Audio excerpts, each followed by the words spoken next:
Muslims cheer when Zakir Naik quotes the book of John, chapter 5, verse 30. Gospel of John, chapter number 5, verse number 30. I can of my own self do nothing.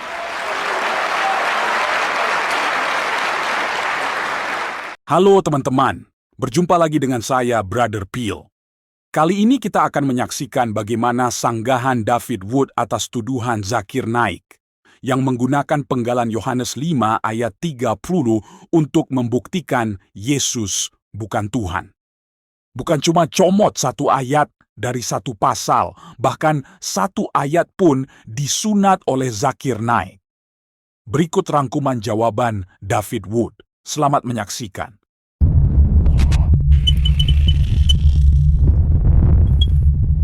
Halo teman-teman Brother Peel, hari ini kita akan melakukan pembahasan mendalam terhadap sebuah ayat yang sangat spesifik dari Alkitab. Tepatnya dari Yohanes pasal 5 ayat 30. Betul, dan pelajaran kita kali ini berpusat pada bagaimana ayat ini yang bunyinya aku tidak dapat berbuat apa-apa dari diriku sendiri sering sekali digunakan. Sering digunakan sebagai argumen ya? Tepat, argumen bahwa ya Yesus itu hanyalah seorang manusia biasa, tidak lebih dari itu. Karena ayat ini, kalau diambil sendirian gitu, memang kedengarannya seolah-olah Yesus sedang menyatakan ketidakberdayaannya. Oke. Mari kita bedah ini. Jadi misi kita dalam pembahasan ini adalah untuk menjelajahi seluruh konteks yang melingkupi ayat tersebut. Berdasarkan pelajaran kita mau coba pahami makna yang sesungguhnya di dalam keseluruhan pasal. Tepat sekali. Karena pelajaran kita ini menyoroti bagaimana seorang apologis muslim, misalnya Zakir Naik, menggunakan Yohanes 5:30 ini sebagai bukti. Bukti untuk menyangkal keilahian Kristus ya? Iya. Dan saat ayat itu dikutip tanpa konteks, Yesus jadi terdengar seperti, ya, manusia yang lemah. Faham. Dan yang menarik di sini adalah, pelajaran kita menekankan pentingnya membaca keseluruhan perikop. Sesuatu yang diklaim tidak diinginkan oleh para apologis untuk dilakukan oleh pendengar mereka. Oke. Jadi untuk memahami konteksnya, kita harus kembali ke awal pasal 5. Diceritakan di sana Yesus menyembuhkan seorang yang lumpuh pada hari Sabat. Nah, tindakan ini yang membuat marah para pemimpin Yahudi. Kenapa? Dalam tradisi mereka, melakukan penyembuhan itu dianggap pekerjaan, dan bekerja itu dilarang keras pada hari Sabat. Jadi ini pemicunya. Ini adalah pemicu dari seluruh percakapan yang akan kita bahas. Nah, disinilah bagian yang sangat menarik. Saat dikomplain karena bekerja di hari Sabat, Yesus menjawab di ayat 17. Dia bilang, "Bapakku bekerja sampai sekarang, maka aku pun bekerja juga." Pernyataan ini sangat-sangat signifikan. Gimana tuh? Jadi ada diskusi di kalangan Rabi Yahudi pada masa itu yang menyimpulkan bahwa Tuhan itu tetap bekerja pada hari Sabat. Maksudnya bekerja dengan cara menopang alam semesta. Oh, masuk akal. Siapa yang bikin matahari terbit atau bayi lahir di hari Sabat, gitu kan? Tepat. Jadi ketika Yesus mengatakan, seperti Bapa bekerja, aku pun bekerja, dia sedang menempatkan dirinya dalam kategori yang sama persis dengan Tuhan. Wow, itu klaim yang Besar sekali. sangat besar. Lalu bagaimana reaksi para pemimpin Yahudi di ayat 18? Mereka paham kan maksudnya? Oh, mereka paham betul. Pelajaran kita mengutip bahwa mereka semakin berusaha membunuhnya bukan hanya karena ia melanggar aturan Sabat, tetapi juga karena ia mengatakan bahwa Allah adalah Bapanya sendiri dan dengan demikian menyamakan dirinya dengan Allah. Jadi tidak ada keraguan ya, mereka menangkap klaim itu dengan jelas? Sama sekali tidak. Mereka paham betul apa yang sedang ia klaim. Oke, tapi di sini para pemimpin Yahudi ini salah paham. Mereka mengira Yesus mengklaim sebagai Tuhan lain yang terpisah yang bisa bertindak sendiri. Betul. Dengan pelajaran kita memaparkan dua kemungkinan cara Yesus bisa meluruskan kesalahpahaman ini. Apa saja itu? Pertama, jika ia hanya seorang nabi, ia akan berkata, tunggu, saya tidak setara dengan Tuhan, saya hanya manusia, hambanya. Itu respon yang paling aman ya? Paling aman dan paling logis untuk seorang nabi. Kedua, jika ia adalah anak Allah yang ilahi dan satu dengan Bapa, ia akan berkata, tunggu, kalian salah paham, saya bukan Tuhan yang terpisah. Saya tidak bertindak sendiri karena saya satu dengan Bapa. Dan apa yang Yesus katakan? Ini yang membawa kita ke ayat 19 kan? Tepat. Di ayat 19, ia berkata, sesungguhnya Anak tidak dapat mengerjakan sesuatu dari dirinya sendiri jikalau tidak ia melihat Bapa mengerjakannya. Nah, kalimat pertama itu, anak tidak dapat mengerjakan sesuatu dari dirinya sendiri, kalau dipotong di situ, Terdengar seperti kelemahan kan? iya, terdengar seperti pengakuan kelemahan manusiawi. Tapi ada lanjutannya. Nah, itu dia. Lanjutannya mengubah segalanya. Sebab apa yang dikerjakan Bapa, itu juga yang dikerjakan anak. Jadi ini bukan soal kelemahan. Bukan, ini soal kesatuan yang sempurna. Dia bukan bilang, aku tidak punya kuasa, tapi aku tidak bisa bertindak terpisah dari Bapa. Apa yang dikerjakan Bapa, itu juga yang dikerjakan anak. Ini klaim yang luar biasa besar. Tidak mungkin diucapkan oleh nabi biasa. Oke, saya mulai paham polanya. Dan klaim-klaimnya tidak berhenti di situ kan? Justru semakin menjadi-jadi. Di ayat 21, Yesus berkata, sama seperti Bapa membangkitkan orang-orang mati dan menghidupkannya, demikian juga anak menghidupkan barang siapa yang dikehendakinya. Membangkitkan orang mati, itu kan hak prerogatif Tuhan semata. Betul. Lalu ada ayat 22, yang disebut peringatan teologis menurut pelajaran kita. Apa itu? Bapa tidak menghakimi siapapun, melainkan telah menyerahkan seluruh penghakiman itu kepada anak. Seluruh penghakiman. Itu kontras dengan perjanjian lama dan bahkan Al-Quran ya, di mana Tuhan adalah hakim terakhir. Tepat sekali. Pelajaran kita berargumen. Ini artinya cuma ada dua pilihan. Yesus adalah Tuhan, atau kitab-kitab tersebut salah. Dan kenapa penghakiman diserahkan kepada anak? Ayat 23 menjelaskannya. Iya, supaya semua orang menghormati anak sama seperti mereka menghormati Bapa. Sama seperti. Bukan mirip, tapi sama. Persis. Pelajaran kita menantang pendengar dengan pertanyaan.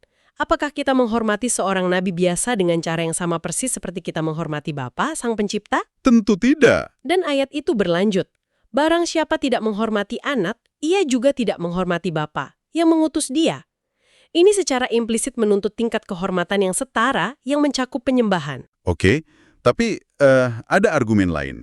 Sebagian orang mungkin menunjuk pada sebutan anak manusia yang Yesus gunakan untuk dirinya. Mereka berargumen itu membuktikan ia hanya manusia. Nah, ini juga soal konteks. Pelajaran kita menjelaskan bahwa gelar anak manusia yang digunakan Yesus itu bukan sekedar berarti seorang manusia. Maksudnya? Itu merujuk pada penglihatan ilahi dalam kitab Daniel pasal 7. Di situ ada sosok seperti anak manusia yang datang di atas awan-awan dari langit dan sosok ini disembah oleh seluruh dunia. Oh, jadi para pemimpin Yahudi di pengadilannya pasti paham referensi ini. Sangat paham. Itulah sebabnya mereka langsung menghukumnya karena penghujatan. Mereka tahu itu bukan klaim kerendahan hati. Paham. Lalu apa klaim puncaknya di pasal ini? Puncaknya ada di ayat 28 dan 29. Saatnya akan tiba bahwa semua orang yang di dalam kuburan akan mendengar suaranya. Dan mereka akan keluar. Tunggu, jadi dia mengklaim bahwa dialah yang akan membangkitkan semua orang mati pada hari kebangkitan. Semua orang. Bukan hanya satu atau dua orang.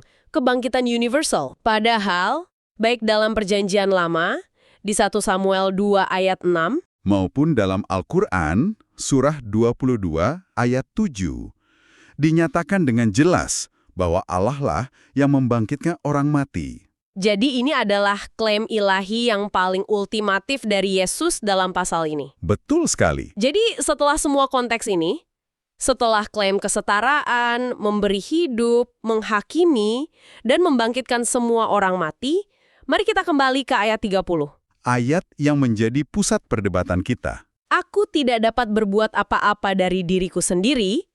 Aku menghakimi sesuai dengan apa yang aku dengar, dan penghakimanku adil, sebab aku tidak menuruti kehendakku sendiri, melainkan kehendak Dia yang mengutus aku. Nah, kalau kita hubungkan ini dengan gambaran besarnya, sekarang jadi ada dua pilihan. Pilihan apa saja itu? Apakah Yesus sedang berkata, pilihan A, saya ini manusia tak berdaya. Atau pilihan B, saya bukan Tuhan yang terpisah dari Bapa, saya satu dengannya, dan meskipun saya punya kuasa untuk membangkitkan orang mati dan menjadi hakim terakhir, semua itu saya lakukan dalam kesatuan yang sempurna dengan kehendak Bapa. Dan pelajaran kita menyimpulkan bahwa dengan konteks penuh, makna yang dimaksud sudah jelas adalah pilihan kedua. Tepat, argumennya adalah bahwa ayat tersebut telah diambil sepenuhnya dari konteksnya untuk menyampaikan pesan yang justru berlawanan dari makna aslinya. Jadi, apa artinya semua ini? Pelajaran kita hari ini menunjukkan betapa sebuah kutipan tunggal Tanpa narasi di sekelilingnya, bisa menghasilkan kesimpulan yang sangat sekali berbeda, bahkan bertentangan. dan ini menyisakan satu pemikiran untuk Anda renungkan. Seberapa sering kita menerima sebuah informasi, entah itu kutipan, berita utama, atau klip pendek, tanpa menyelidiki dari mana asalnya? Atau apa cerita lengkapnya? Kebenaran apa yang mungkin kita lewatkan saat kita tidak mau menggali lebih dalam? Ini menjadi pengingat bagi kita semua ya, akan pentingnya penyelidikan yang cermat dalam pencarian pengetahuan. Betul sekali. Terima kasih sudah menyaksikan. Tuhan Yesus memberkati. Yang mau dukung channel Pil Pahit, silakan scan QR Code ini atau klik link di kolom komentar. Terima kasih.